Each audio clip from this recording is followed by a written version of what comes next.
Kana, my dad walked away after my mom died, and now he expects me to welcome him back into my life.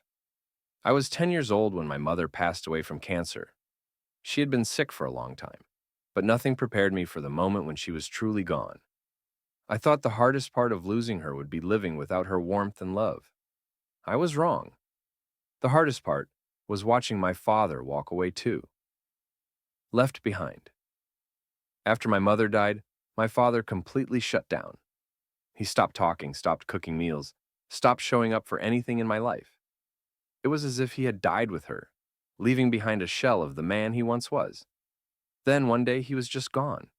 He left me with my grandparents, packed a bag, and disappeared. No goodbye, no explanation. For years, I waited for him to come back. Every birthday, every holiday, I hoped to see him walk through the door, to tell me he was ready to be my dad again. But he never did. Eventually, I stopped waiting. I grew up with the pain of abandonment, shaping the person I became.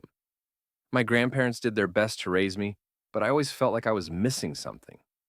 Like there was a part of me that had been ripped away. When I became a father myself, I promised I would never do to my children what my dad did to me. And now he's back out of nowhere. After almost 2 decades of silence, my father reached out. He wanted to reconnect. He wanted to make things right. He wanted to meet my wife and kids, the family he had no part in building. I didn't know how to feel. I had spent so many years hating him, convincing myself that I didn't need him, that I had moved on. And yet, when I saw his name pop up on my phone, I felt like that 10-year-old kid all over again, desperate for answers. I agreed to meet him, not for his sake, but for mine.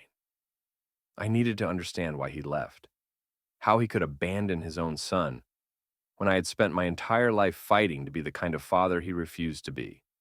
You don't understand what I went through. When we met, the first thing he said was, I hope you can understand what I went through back then.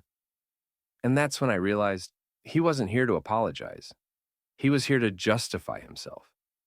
He talked about his grief, his pain, how he couldn't handle being a single father, how he thought leaving me with my grandparents was the best thing for both of us. He expected me to sympathize with his struggles.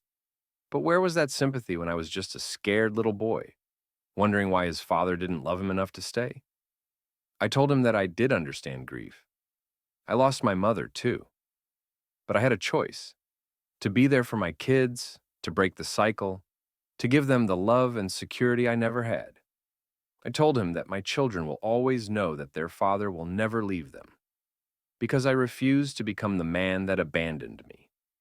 I walked away from that conversation knowing one thing. I may have lost my father that day, but I never truly had one to begin with.